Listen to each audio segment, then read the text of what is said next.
Peter, Ken here, and it's fantastic to have you again talking to us. This time about stress, a very, very important part of our neurobiological understandings. Could you tell us a bit about stress and how it works? Good. Thanks, Trent.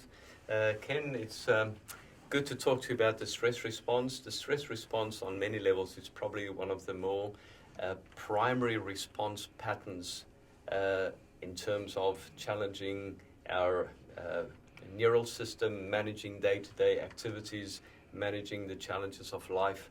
And for our students when they go to school or in various work environments, experiencing the challenges of day-to-day activities, etc. It has an effect on the brain. So understanding the stress response is probably one of the most basic, one of the most fundamental aspects of the neurobiology of the learning response and how the brain responds. So we're going to talk about the stress response, and when we talk about the stress response, we will quite often refer to, and when you do some reading, you'll see a lot of literature that refer to these three letters, H, P, and A. HPA is what's referred to in the literature as the stress response.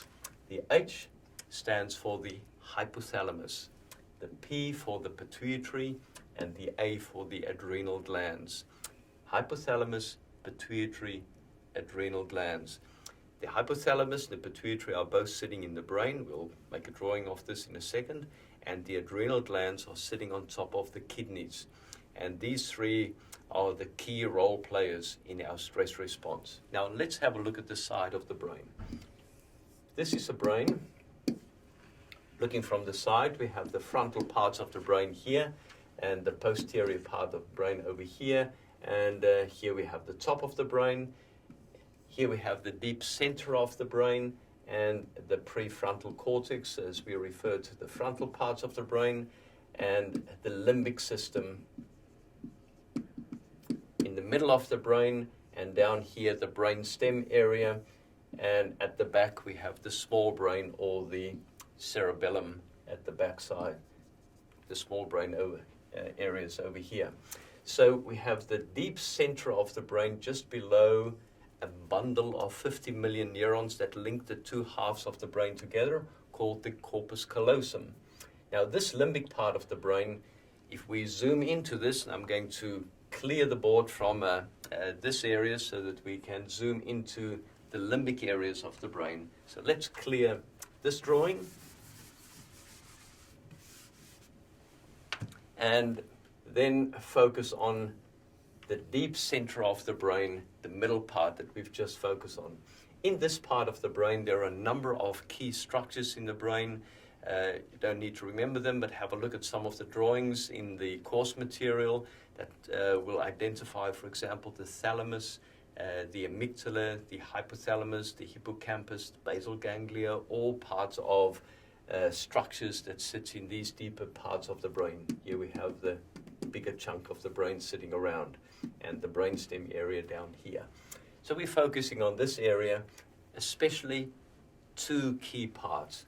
We'll focus on one part that sits just in front of the hypothalamus, and that's the section that we refer to as the onset of the stress response. And that A is the amygdala. Some people say amygdala, others say amygdala. Now, the amygdala is what we refer to as the stress initiator. It initiates the stress response. When we see something, information arrives through our senses into a part of the brain called the thalamus, and the thalamus then feeds information to the amygdala. Now, everything that we see, what we hear, what we feel, gets referred to the amygdala as the basis for the first line of response. Now, the amygdala is a very interesting little structure. It's a Greek word for an almond, and it basically has the shape of an almond, and hence the word amygdala. The amygdala's role is to immediately check whether something is potentially dangerous. We walk into a room, and our amygdalas are immediately active to scan the room to see is there some potential danger. So it's always ready to respond to potential danger. And as soon as the amygdala activates and there is some danger, it feeds information into another structure called the hypothalamus. Now the hypothalamus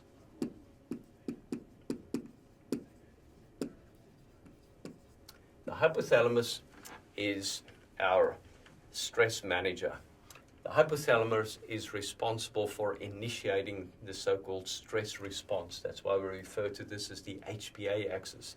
It produces a stress chemical called CRF, corticotrophin releasing factor. And when this chemical is released, it feeds into another section of the brain called the pituitary gland. Now the pituitary produce a second chemical. Try to follow this. First of all, CRF is produced. It flows into the pituitary and it produces a second chemical called ACTH. Sorry, I misspelled this. ACTH. Let me clear that and make it a little bit clearer. ACTH, adrenocorticotrophin hormone. This hormone then jumps the blood-brain barrier, flows through the bloodstream down to our kidneys, and the adrenal glands produce a lot of stress chemicals. This is our stress factories, and it produces huge amount of stress chemicals. Now, it sounds like a lot of words. Try to remember a few key words. There's only 6 words to remember. 1 is the hypothalamus, 2, the pituitary, 3, the adrenal glands. Just 3 words. Hypothalamus, pituitary, adrenal glands. Make it simple, HPA. The HPA axis link into key chemicals, 3 groups of chemicals. 1 group, CRF, corticotrophin releasing factor, is produced in the hypothalamus. Second chemical, ACTH, adrenocorticotrophin hormone, is produced in the pituitary. Third one, the adrenal glands. And the adrenal glands produce actually 3 chemicals. So the third group has 3 chemicals, and that's the real stress chemicals in the brain. First one is called adrenaline. We all know adrenaline.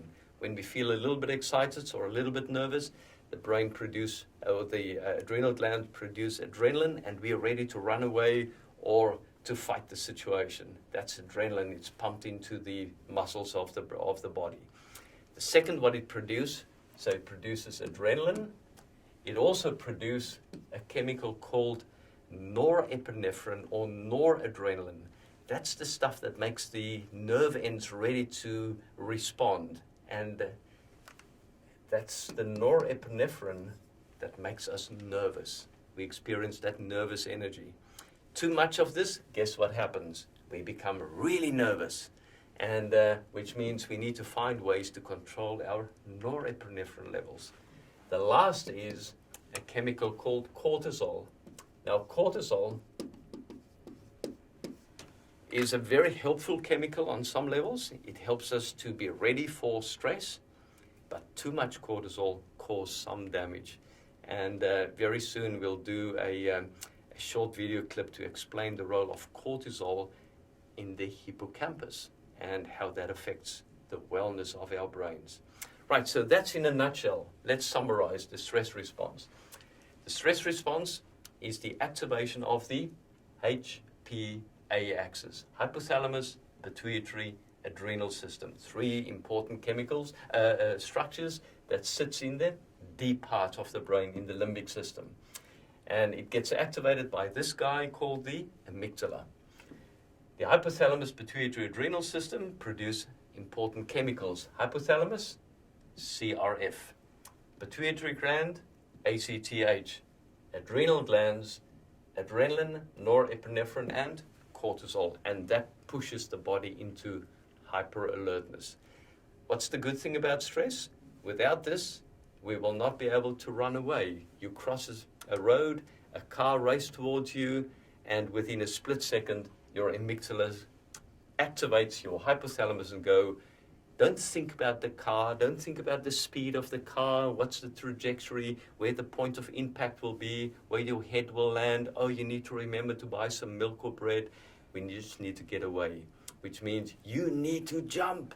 And the amygdala go, forget about everything else, shut down the smart part of your brain, you just jump.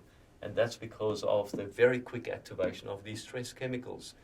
The problem is when this activates all the time without big stress.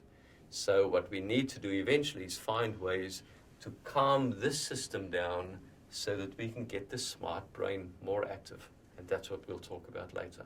Hopefully that helps to understand some of the key aspects of the stress response. Does that make sense to you, Ken? Absolutely, Peter. I have one question. One of the things you've talked about at various times is the stress window, and I'm probably jumping the gun here, but you've mentioned that teachers are often experts at managing this window. Too little stress, you won't get out of bed. Too much, and you're highly dysfunctional, as you said.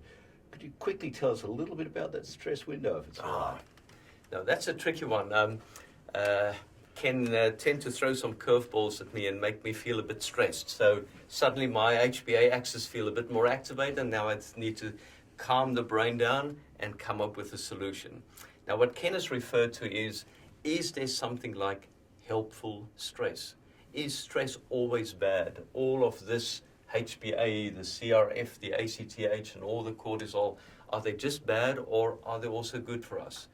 The reality is we need a bit of stress to perform. We need a little bit of stress to navigate the challenges of life. Everything in life causes a tiny bit of stress because we need these chemicals to effectively operate.